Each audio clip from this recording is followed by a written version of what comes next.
성도 여러분, 오늘도 평안한 아침을 맞이하셨습니까? 1월 27일 화요일의 새벽 묵상을 시작하도록 하겠습니다. 오늘은 고 최온비 권사님의 장례 예배가 있는 날입니다. 영 셰퍼드 근처에 있는 욕 세미터리에서 10시부터 장례 예배 그리고 하관 예배가 연속해서 진행이 됩니다. 우리 유가족분들을 위로해 주시고 함께 하실 수 있는 분들은 함께 해주시면 감사하겠습니다. 자, 오늘은 우리가 37장과 38장 창세기 말씀을 읽게 됩니다. 요셉의 꿈과 유다의 가정사가 담겨져 있습니다. 요셉과 유다를 의도적으로 비교하고 있는 이제 그런 본문이라고 볼 수가 있겠는데요. 자, 오늘도 우리가 세 번역으로 이 말씀을 읽게 될 텐데, 세 번역의 특징 중에 하나가 바로 우리가 이해하기 힘든 히브리어 단어나 이름의 뜻을 각주로서 이렇게 친절하게 설명해 준다라는 것이죠. 자, 오늘 통독하실 때 두 군데를 한번 눈여겨보면 좋겠는데요. 첫 번째는 37장 35절에 나오는 스올이라고 하는 단어에 달린 각주입니다. 개역개정은 그냥 스올이라고 번역을 했고요. 세 번역도 스올로 번역을 했는데 그 뒤에 이제 각주를 달아놨습니다. 또는 무덤, 또는 죽음이다. 이렇게 표현을 했습니다. 이 스올이라고 하는 것이 구약시대 사람들이 생각했던 죽음 이후에 가는 공간이죠. 그래서 아들을 잃은 야곱의 절망이 죽음까지 생각할 만큼 깊었다라는 것을 보여주는 단어인데 그 뜻을 풀어서 설명하고 있습니다. 두 번째는 38장 29절에 나오는 베레스의 이름의 의미입니다. 여기에도 각주가 달려 있습니다. 세 번역에서 베레스 뒤에 터뜨림이다 라고 그렇게 적어놨습니다. 그래서 그 앞에 나오는 산파의 말이 이해가 되는 거죠. 어찌하여 네가 터뜨리고 나오느냐. 그래서 그 이름을 터뜨림이라는 뜻의 베레스로 했다. 이렇게 알려주고 있습니다. 그래서 원어에 우리가 원어를 보지 못할지라도 그 뜻을 풀어주는 각주를 참고하시면 조금 더 말씀을 깊이 있게 읽으실 수 있을 것 같습니다. 이런 각주들 참고하시면서요. 요셉과 유다 가문에 임한 하나님의 섭리를 우리 함께 세 번역 말씀으로 읽어보도록 하겠습니다. 야곱은 자기 아버지가 몸부쳐 살던 땅, 곧 가나안 땅에서 살았다. 야곱의 역사는 이러하다. 17살 된 소년 요셉이 아버지의 첩들인 빌하와 실바가 낳은 형들과 함께 양을 치는데 요셉은 형들의 허물을 아버지에게 일러 바치곤 하였다. 이스라엘은 늙음하게 요셉을 얻었으므로 다른 아들들보다 요셉을 더 사랑하여서 그에게 화려한 옷을 지어서 입혔다. 형들은 아버지가 그를 자기들보다 더 사랑하는 것을 보고서 요셉을 미워하며 그에게 말 한마디도 다정스럽게 하는 법이 없었다. 한 번은 요셉이 꿈을 꾸고서 그것을 형들에게 말한 일이 있는데 그 일이 있은 뒤로부터 형들은 그를 더욱더 미워하였다. 요셉이 형들에게 말하였다. 내가 꾼 꿈 이야기를 한번 들어보셔요. 우리가 밭에서 곡식단을 묶고 있었어요. 그런데 갑자기 내가 묶은 단이 우뚝 일어서고 형들의 단이 나의 단을 둘러서서 절을 하였어요. 형들이 그에게 말하였다. 네가 우리의 왕이라도 될성 싶으냐? 정말로 네가 우리를 다스릴 참이냐? 형들은 그의 꿈과 그가 한 말 때문에 그를 더욱더 미워하였다. 얼마 뒤에 그는 또 다른 꿈을 꾸고 그것을 형들에게 말하였다. 들어보셔요. 또 꿈을 꾸었어요. 이번에는 해와 달과 별 11개가 나에게 절을 했어요. 그가 아버지와 형들에게 이렇게 말할 때에 그의 아버지가 그를 꾸짖었다. 네가 꾼 그 꿈이 무엇이냐? 그래, 나하고 너의 어머니하고 너의 형들이 함께 너에게로 가서 땅에 엎드려서 너에게 절을 할 것이란 말이냐? 그의 형들은 그를 시기하였지만 아버지는 그 말을 마음에 두었다. 그의 형들은 아버지의 양떼를 치려고 세겜 근처로 갔다. 이스라엘이 요셉에게 말하였다. 네가 알고 있듯이 너의 형들이 세겜 근처에서 양을 치지 않느냐? 내가 너를 너의 형들에게 좀 보내야겠다. 요셉이 대답하였다. 다녀오겠습니다. 이스라엘이 요셉에게 말하였다. 너의 형들이 잘 있는지 양들도 잘 있는지를 가서 살펴보고 나에게 와서 소식을 전해다오. 그의 아버지는 헤브론 골짜기에서 그를 떠나보냈다. 요셉이 세겜에 도착하였다. 어떤 사람이 보니 요셉이 들에서 헤매고 있었다. 그가 요셉에게 물었다. 누구를 찾느냐? 요셉이 대답하였다. 형들을 찾습니다. 우리 형들이 어디에서 양을 치고 있는지 나에게 일러주시겠습니까? 그 사람이 대답하였다. 너의 형들은 여기에서 떠났다. 도단으로 가자고 하는 말을 내가 들었다. 그래서 요셉은 형들을 뒤따라가서 도단 근처에서 형들이 있는 곳을 알아냈다. 그런데 그의 형들은 멀리서 그를 알아보고서 그를 죽여버리려고 그가 그들에게 가까이 오기 전에 음모를 꾸몄다. 그들은 서로 마주보면서 말하였다. 야, 저기 꿈꾸는 녀석이 온다. 자, 저 녀석을 죽여서 아무 구덩이에나 던져놓고 사나운 들짐승이 잡아먹었다고 하자. 그리고 그 녀석의 꿈이 어떻게 되나 보자. 르우벤이 이 말을 듣고서 그들의 손에서 요셉을 건져내려고 그들에게 이렇게 말하였다. 목숨만은 해치지 말자. 피는 흘리지 말자. 여기 들판에 있는 구덩이에 그 아이를 던져 넣기만 하고 그 아이에게 손을 대지는 말자. 르우벤은 요셉을 그들에게서 건져내서 아버지에게 되돌려 보낼 생각으로 이렇게 말한 것이다. 요셉이 형들에게로 오자 그들은 그의 옷, 곧 그가 입은 화려한 옷을 벗기고 그를 들어서 구덩이에 던졌다. 그 구덩이는 비어있고 그 안에는 물이 없었다. 그들이 앉아서 밥을 먹고 있는데 고개를 들고 보니 마침 이스마엘 상인 한떼가 길르앗으로부터 오는 것이 눈에 띄었다. 낙타에다 향품과 유향과 모략을 싣고 이집트로 내려가는 길이었다. 유다가 형제들에게 말하였다. 우리가 동생을 죽이고 그 아이의 피를 덮는다고 해서 우리가 얻는 것이 무엇이냐? 자, 우리는 그 아이에게 손을 대지는 말고 차라리 그 아이를 이스마엘 사람들에게 팔아 넘기자. 아무래도 그 아이는 우리의 형제요, 우리의 피부치이다. 형제들은 유다의 말을 따르기로 하였다. 그래서 미디안 상인들이 지나갈 때에 형제들이 요셉을 구덩이에서 꺼내어 이스마엘 사람들에게 은스문양에 팔았다. 그들은 그를 이집트로 데리고 갔다. 르우벤이 구덩이로 돌아와 보니 요셉이 거기에 없었다. 그는 슬픈 나머지 옷을 찢고서 형제들에게 돌아와서 말하였다. 그 아이가 없어졌다. 나는 이제 어디로 가야 한단 말이냐. 그들은 수렴소 한 마리를 죽이고 요셉의 옷을 가지고 가서 거기에 피를 묻혔다. 그들은 피 묻은 그 화려한 옷을 아버지에게로 가지고 가서 말하였다. 우리가 이 옷을 주었습니다. 이것이 아버지의 아들의 옷인지 잘 살펴보시기 바랍니다. 그가 그 옷을 알아보고서 부르짖었다. 내 아들의 옷이다. 사나운 들짐승이 그 아이를 잡아먹었구나. 요셉은 찢겨서 죽은 것이 틀림없다. 야곱은 슬픈 나머지 옷을 찢고 베옷을 걸치고 아들을 생각하면서 여러 날을 울었다. 그의 아들 딸들이 모두 나서서 그를 위로하였지만 그는 위로받기를 마다하면서 탄식하였다. 아니다. 내가 울면서 나의 아들이 있는 스올로 내려가겠다. 그리고 미디안 사람들은 이집트에서 요셉을 보디발이라는 사람에게 팔았다. 그는 바로의 신하로서 경호대장으로 있는 사람이었다. 그 무렵에 유다는 형제들에게 떨어져 나가 히라라고 하는 아둘람 사람이 사는 곳으로 가서 그와 함께 살았다. 유다는 거기에서 가나안 사람 수아라고 하는 사람의 딸을 만나서 결혼하고 아내와 동침하였다. 그가 임신하여 아들을 낳으니 유다가 그 아들 이름을 에르라고 하였다. 그가 또 임신하여 아들을 낳았다. 이번에는 아이의 어머니가 그 아들 이름을 오난이라고 하였다. 그가 또다시 아들을 낳고 이름을 셀라라고 하였다. 그가 셀라를 낳은 곳은 거십이다. 유다가 자기 맏아들 에르를 결혼시켰는데 그 아내의 이름은 다말이다. 유다의 맏아들 에르가 주님께서 보시기에 악함으로 주님께서 그를 죽게 하셨다. 유다가 오난에게 말하였다. 너는 형수와 결혼해서 시동생으로서의 책임을 다해라. 너는 내 형의 이름을 이을 아들을 낳아야 한다. 그러나 오난은 아들을 낳아도 그가 자기 아들이 안 되는 것을 알고 있었으므로 형수와 동침할 때마다 형의 이름을 이을 아들을 낳지 않으려고 정액을 땅바닥에 쏟아버리곤 하였다. 그가 이렇게 한 것이 주님께서 보시기에 악하였다. 그래서 주님께서는 오난도 죽게 하셨다. 유다는 자기의 며느리 다말에게 말하였다.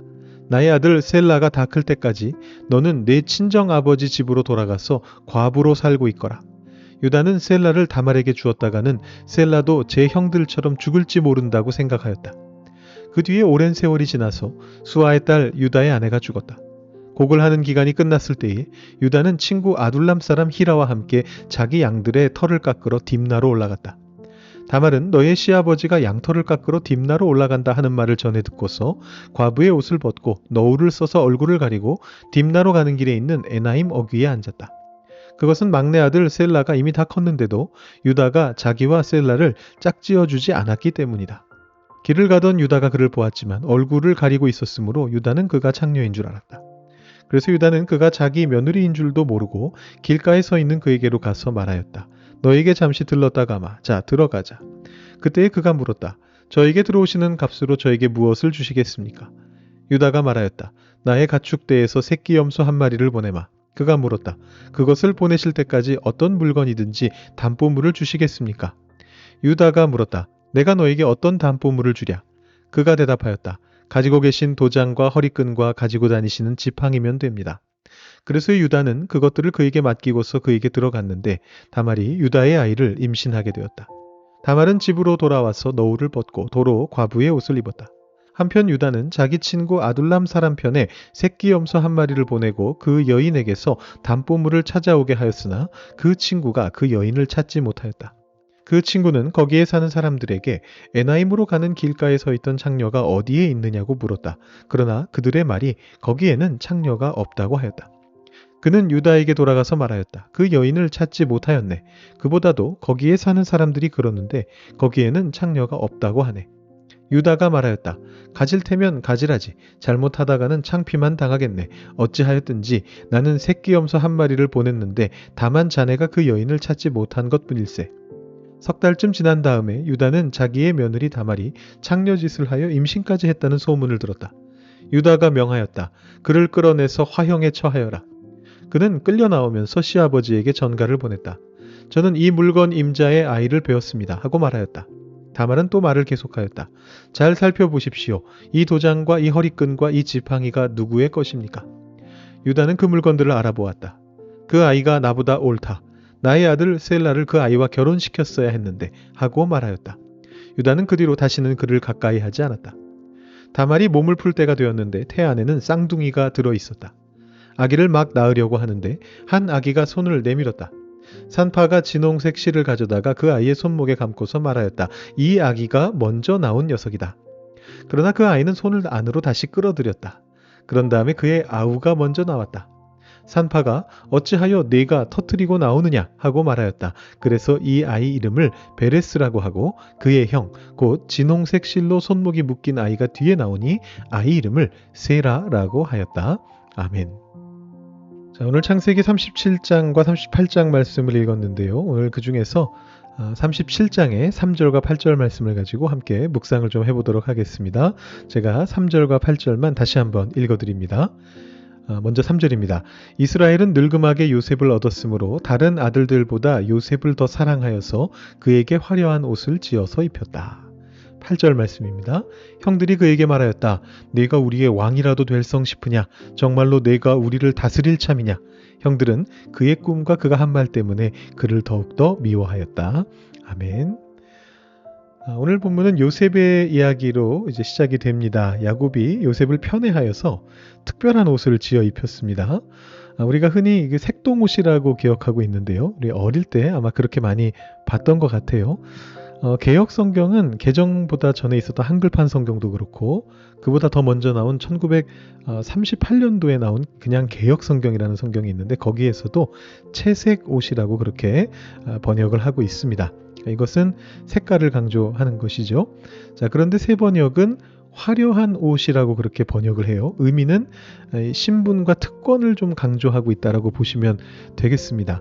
학자들이 실제로 연구를 해본 결과 이 옷은 막 알록달록한 그런 옷을 말하는 것은 아니고 남들과 다른 어떤 구분하기 위한 그런 옷이다라는 것을 이제 발견을 해냈죠.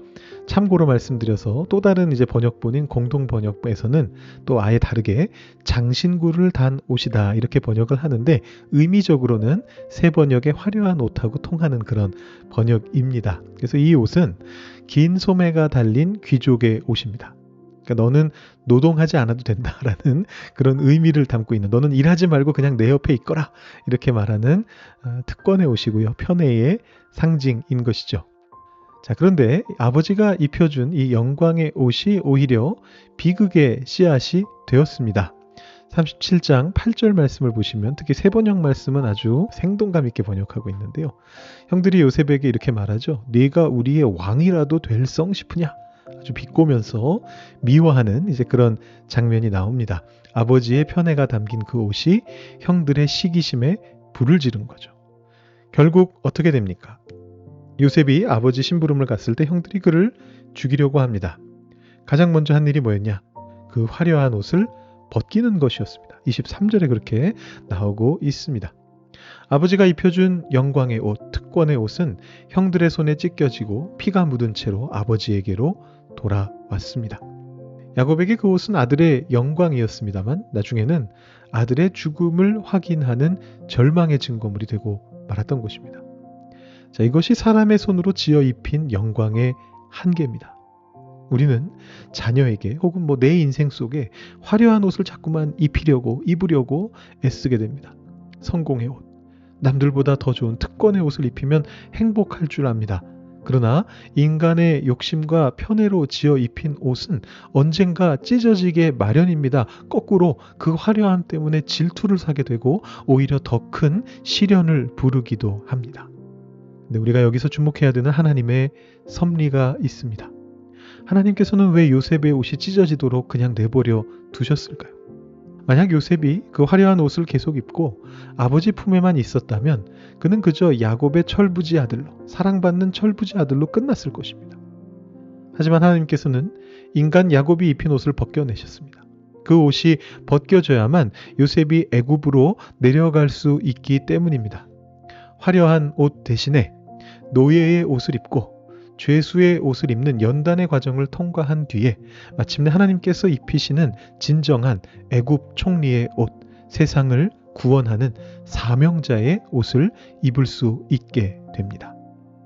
성도 여러분, 혹시 내가 애써 지어 입은, 내가 애써 지어 입힌 화려한 옷이 찢어졌다라고 낙심하고 계십니까? 사람들에게 오해를 받고 시기를 당해서 내 자존심의 옷이 벗겨졌습니까? 여러분, 슬퍼하지 마십시오. 야곱이 입힌 옷은 찢어졌지만 하나님께서는 이제 요셉을 위해 더 크고 놀라운 옷을 준비하고 계십니다. 오늘 나의 인간적인 자랑의 옷이 벗겨지는 그 자리에서 우리를 진정한 사명자로 빚어가시는 하나님의 손길을 기대하는 저와 여러분 다 되실 수 있기를 축복합니다. 오늘 말씀 다시 한번 생각해 보시면서 천천히 묵상해 보시고 기도하시며 오늘 하루를 주님과 함께 시작하실 수 있기를 바랍니다.